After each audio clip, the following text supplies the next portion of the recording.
Fielding খুবই বাজে করছে ওরা, ফিল্ডিং এর কারণে এই ম্যাচটা হারছে। পুরনো ব্যর্থতা ভুলে নতুন বছরের প্রথম টেস্টে সিলেটে জিম্বাবুয়ের বিপক্ষে মাঠে নেমেছিল বাংলাদেশ। টেস্ট শুরুর আগে অধিনায়ক শান্ত নতুন বাংলাদেশ দেখার প্রত্যয়ের কথা জানিয়েছিলেন, কিন্তু সেই কথা আর রাখতে পারলেন কই। দীর্ঘ 25 বছর টেস্ট ক্রিকেট খেললেও লাল বলের ক্রিকেটটা কিভাবে খেলতে হয় সেটাই হয়তো শেখা হয়নি শান্ত মুশফিকদের।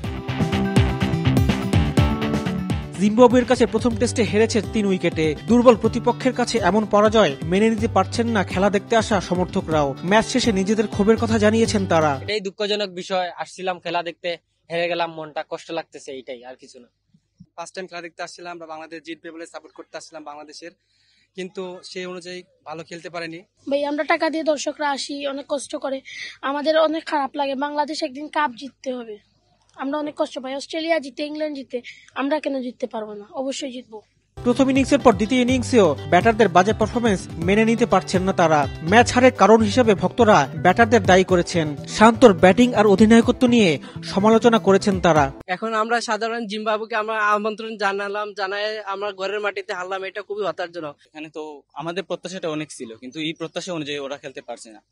আর এই যে পারফরমেন্স ছিল, এই পারফরমেন্স সাধারণ টিম জিম্বাবুয়ের সাথে যদি এরকম তাদের পারফরমেন্স থাকে, তাহলে তো বড় টিমের সাথে যদি ওরা খেলে তাহলে তো আরো ভয়ঙ্কর পরিণতি হবে। সিলেট টেস্টে পরাজয়ের পর চট্টগ্রামে শান্তরা ভালো করবেন, এমনটাই আশা ভক্তদের। রিফাত আঞ্জুম, দেশ টিভি, সিলেট।